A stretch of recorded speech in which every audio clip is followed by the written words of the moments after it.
Pendiri Sriwijaya Air, Henry Lee, ditetapkan sebagai tersangka dugaan korupsi izin perusahaan pertambangan Bangka Belitung di PT Timah Tbk tahun 2015-2022. Namanya menambahkan daftar tersangka kasus korupsi timah di Bangka Belitung yang sebelumnya turut menyeret Harvey Muiz dan Helena Lim.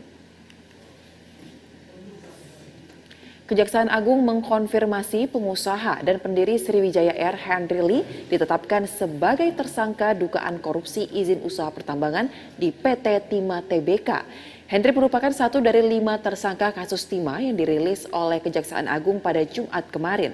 Meski telah diumumkan sebagai tersangka, Kejaksaan Agung belum menahan Henry karena ia tidak memenuhi panggilan pemeriksaan. Penyidik pun akan memanggil ulang taipan tersebut. 5 orang tersangka baru dalam kasus korupsi komoditas timah di Bangka Belitung. Nama pendiri Sriwijaya Air, Henry Lee, menambah panjang daftar tersangka kasus korupsi timah di Bangka Belitung yang sebelumnya turut menyeret Harvey Muiz dan Helena Lim.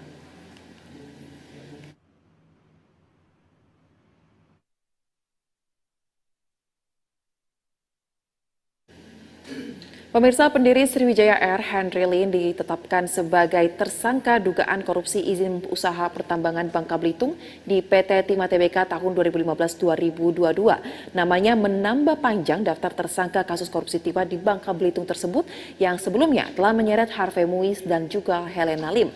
Lantas, bagaimana kapasitas Henry Lee dalam kasus tersebut?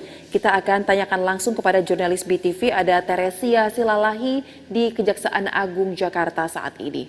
Selamat siang, Tere. Kemarin Kejagung telah merilis 5 orang tersangka baru dalam kasus dugaan korupsi timah di Bangka Belitung, di mana salah satunya mencatut nama Henry Lee. Lantas, seperti apa peran dan juga kapasitas Henry dalam kasus tersebut?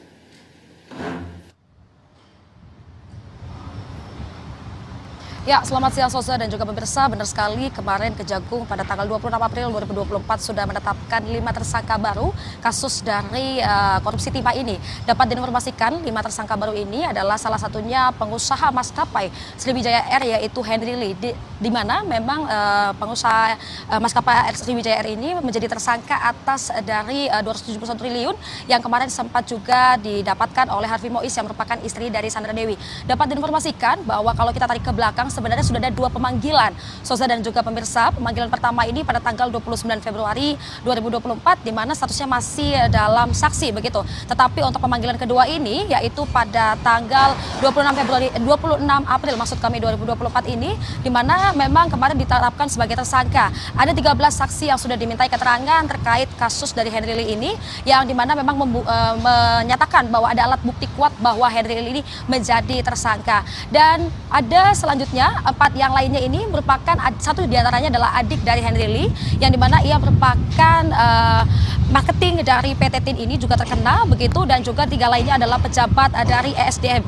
Dan kalau ditanya apakah peran dari pihak dari Henry Lee ini sendiri, ia adalah sebagai beneficiary owner dari PT TIN dan juga ia membangun perusahaan boneka begitu. Perusahaan boneka ini apa? Perusahaan boneka ini adalah perusahaan terkait dengan bekerja sama penyewaan alat outsourcing atau processing timah, yang dimana perusahaan ini ada 2 begitu, yang dimana dibuka untuk sebagai perusahaan boneka. Yang pertama adalah CV BPR dan juga CV SMS. Dan kalau ditarik dari kemarin begitu hingga saat ini, kami belum mendapatkan informasi apakah Henry Lee ini akan dilakukan pemanggilan ulang begitu. Dikarenakan memang diinformasikan kemarin pada tanggal 26 April 2024 Henry Lee ini sendiri tidak menghadiri pemanggilan tersebut dikarenakan statusnya masih sakit. Dan juga kalau dapat diinformasikan, memang dari bulan Maret 2024 ini sudah ada hampir 14 saksi yang sudah dipanggil, maksud kami adalah 14 tersangka begitu, yang dimana 14 tersangka ini salah satunya adalah Crazy Rich